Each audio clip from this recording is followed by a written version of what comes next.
दोस्तों तो एपिसोड 9 की शुरुआत एक प्लेन के ऑन बोर्डिंग से होती है, जहाँ पर एक आदमी जिनका नाम किम है वो अचानक वहाँ गिर जाते हैं, जिसे देखकर उस प्लेन की डॉक्टर वहाँ आती है, उनका चेकअप करती है। बट जैसे ही वो उनके फेस को देखती है वो स्टंट रह जाती है एंड उसे एक मेमोरी याद आने लगती है कि ये आदमी एक बहुत बड़ा क्रिमिनल है, जिसने एक बार एक 7 साल की बच्ची को किडनैप करके उसके साथ सेक्सुअल असॉल्ट किया था एंड जिस बच्ची के साथ ये क्राइम हुआ था उसी की ट्रीटमेंट इस डॉक्टर ने की थी एक टाइम पहले एंड उसकी हालत उस टाइम काफी सीरियस थी। फिर भी उस डॉक्टर ने उसकी जान बचाई थी। बट ठीक 5 साल बाद वही क्रिमिनल आदमी को उसी हॉस्पिटल में एडमिट कराया जाता है एंड उसे देखकर तुरंत डॉक्टर होई उसे पहचान लेती है कि ये वही इंसान है, इसलिए वो उसका ट्रीटमेंट करने से मना कर देती है, क्योंकि दोस्तों उसने ऑलरेडी उस विक्टिम की ट्रीटमेंट की थी जिसको किम ने ऑलरेडी अधमरा छोड़ दिया था। फिर उसके सीनियर आके उसे समझाते हैं कि एक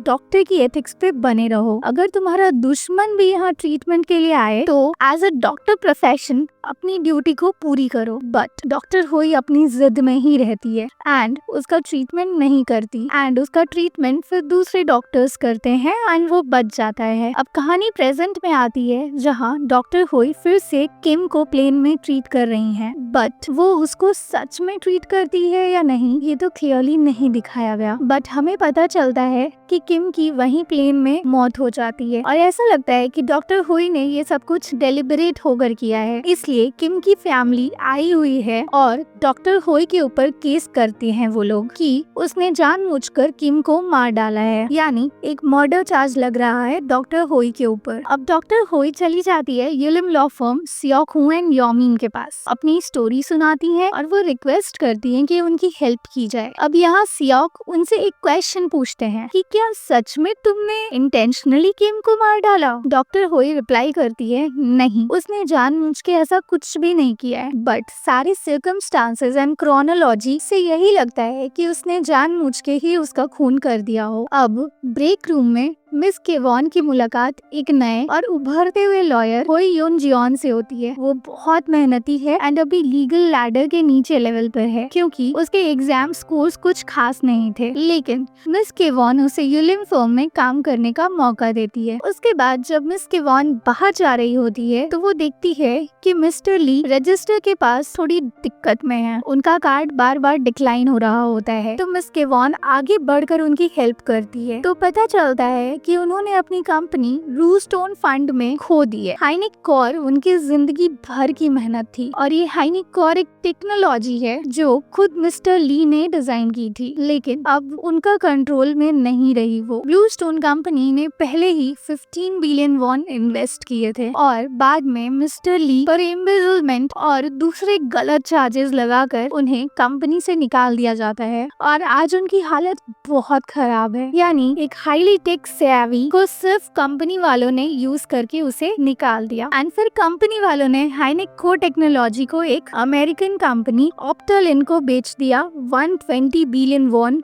में, जो कि एक मामूली सी रकम है क्योंकि उस टेक्नोलॉजी की कीमत उससे कई ज्यादा है। एंड दोस्तों युलिम कंपनी पहले एम्बेजलमेंट लॉ सूट का हिस्सा थी। जब को सियोंग श्रियोल इंचार्ज थे, मिस केवॉन इस केस को स्टडी कर रही थी और उन्हें लगा था कि इसमें कुछ तो गड़बड़ है, पूरी डील काफी शेडी लगती है। और अब मिस केवॉन मिस्टर ली के साथ मिलके इस केस को फिर से देख रही हैं। पहले उन्हें डिमोट कर दिया गया था क्योंकि वो इस मैटर में ज्यादा खोजबीन कर रही थी और उन्हें पूरा यकीन था कि ब्लूस्टोन के कॉन्ट्रैक्ट में कोई हार्मफुल क्लॉज भी है। अब मिस केवॉन और भी ज्यादा कन्विंस्ड है कि उन्हें ट्रांसफर इसलिए किया गया था युलिम फर्म से ताकि मिस्टर ली को उस क्लॉज के बारे में कोई लीगल एडवाइस न मिल सके। उन्हें केस से तब हटा दिया गया जब ब्लूस्टोन फंड के सीईओ मिस्टर बैन ने मिस्टर ली से कांटेक्ट किया था। इसी बीच जिन वू को एक मौका मिलता है मिन जियोंग के करीब आने का। वो वो एक डिवोर्स केस ले लेते हैं ताकि उनके पास मिन जियोंग से बात करने का वैलिड एक्सक्यूज हो। वो कहते हैं कि ये एक लर्निंग अपॉर्चुनिटी है ताकि वो प्रोसेस को समझ सके। लेकिन हमें तो पता है उनका असली स्लाई मोटिव क्या है। लेकिन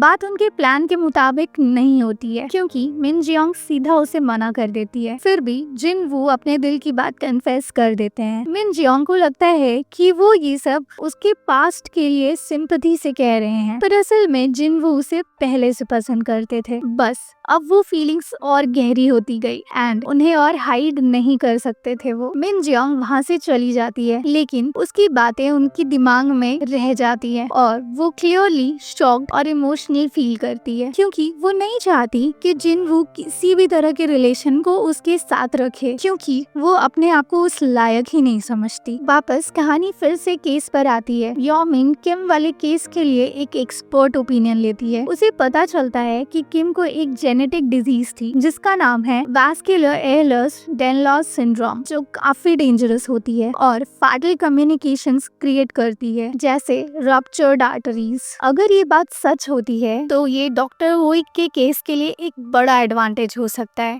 यो मिन अपनी स्मोकिंग गन लेकर आ जाती है सियोल ए के पास, मतलब उसकी रूममेट के पास, जो हॉस्पिटल रिकॉर्ड्स को ध्यान से चेक करती है जो यो मिन ने ऑब्टेन किए होते हैं। रिकॉर्ड्स देखने के बाद ये क्लियर होता है कि किम के अंकल और ग्रैंड मदर दोनों को ये डिजीज थी। अब उन्हें बस ये बात लीगल ब्रीफ में सही तरीके से इंक्लूड करनी थी, मतलब अपनी ड्राफ्टिंग में ये सारी चीजें अच्छे से लिखनी थी। उनके ब्रीफ को और स्ट्रॉन्ग बनाने के लिए इमरजेंसी मेडिसिन एक्सपर्ट्स के ओपिनियन भी लिए जाते हैं जिसमें ये लिखा होता है कि डॉक्टर होई के एक्शंस उस सिचुएशन में सही थे। लेकिन एक मेन प्रॉब्लम है जो ओपोनेंट प्रूफ कर सकता है कि अगर डॉक्टर होई को पहले से पेशेंट की कंडीशन के बारे में पता था और फिर भी उसने इंटेंशनली पेरिकार्डियोसेंटेसिस किया तो उस पर मैनस्लॉटर के चार्जेस लगने के चांसेस बढ़ जाते हैं। बट सियाखू ये सब सुनते हैं और ब्रीफ को आगे बढ़ने देते हैं और एंड रिजल्ट ये होता है कि cause of death aortic dissection confirm होता है जो वास्कुलर एहलर्स-डायनलॉज सिंड्रोम की वजह से ही हुआ था। इसका मतलब है कि डॉक्टर होई गिल्टी नहीं पाई जाएंगी और क्योंकि कोई कैजुअल लिंक नहीं है इस केस में, कोई इंडिसिटमेंट भी नहीं होगा। इन्वेस्टिगेशन अब क्लोज हो गई और डॉक्टर होई फ्री है। यो मिन के लिए ये ऑब्वियसली सैटिस्फाइंग और सही रिजल्ट है, लेकिन थोड़ा एंटी क्लाइमेटिक भी है। वो कोर्ट जाने और केस फाइट करने के लिए रेडी भी थी और अब जब उन्होंने जीत हासिल कर ली इवन बिफोर इट बिगेन, तो वो थोड़ी अंडरवेल्म्ड और रिलैक्स फील करती है। फिर यो मिन एंड सियाखू चले जाते हैं अपनी कलीग के घर विजिट में क्योंकि उनकी 2 जुड़वा बहन है जो 7 साल की है एंड सियाखू को हमेशा बच्चे से बहुत प्यार और लगाव है, इसलिए वो दोनों बहनों को मार्केट ले जाते हैं और उन्हें उनके फेवरेट डिशेस खिलाते हैं। शायद महीनों भर का राशन खरीद के दे देते हैं। इतना प्यार देखकर ना मेरी भी आंखें भर आती है। उसके बाद यो मिन सियाखू को कहती है कि आज का केस हम लोगों ने कितना इजीली जीत लिया ना, एंड किम ने इतना बड़ा गुनाह किया था वो भी 7 साल की बच्ची के ऊपर, और 7 साल की मासूम सी उम्र में इतना बड़ा क्राइम सह लेना। मतलब दोस्तों आप कल्पना कीजिए कि कोई 7 साल की बच्ची है और उसके साथ अगर ऐसी हैवानियत हो गई है तो उस बच्ची की बाकी जिंदगी कैसी रहेगी। एंड कहाँ से आते हैं ऐसे दरिंदे लोग जो इंसान के फेस में एक कंप्लीट डेविल हो। क्या उनके घर में कोई छोटी बच्ची नहीं होगी? ये क्राइम तो सच में मुझे डीपली सोचने में मजबूर कर देता है कि ऐसे क्रिमिनल्स को आखिर कैसी सजा दी जाए जिससे कि ऐसे क्रिमिनल्स कभी ना हो। एंड यो मिन यही सोच रही थी कि बिना तलवार उठाए यानी बिना कोर्ट जाए ही वो ये केस जीत चुकी है। क्या ये सच में किस्मत थी? बट सियाखू यहाँ क्लियर करते हैं कि नहीं, ऐसा किस्मत नहीं होती है, बल्कि सारा सिस्टम, सारी जुडिशरी, सारे लॉयर्स एंड सारे कंट्रीब्यूटिंग डॉक्टर्स यानी सब लोग मिलके ऐसी प्लॉटिंग कर ही देते हैं कि डॉक्टर होई को बचाया जा सके और एक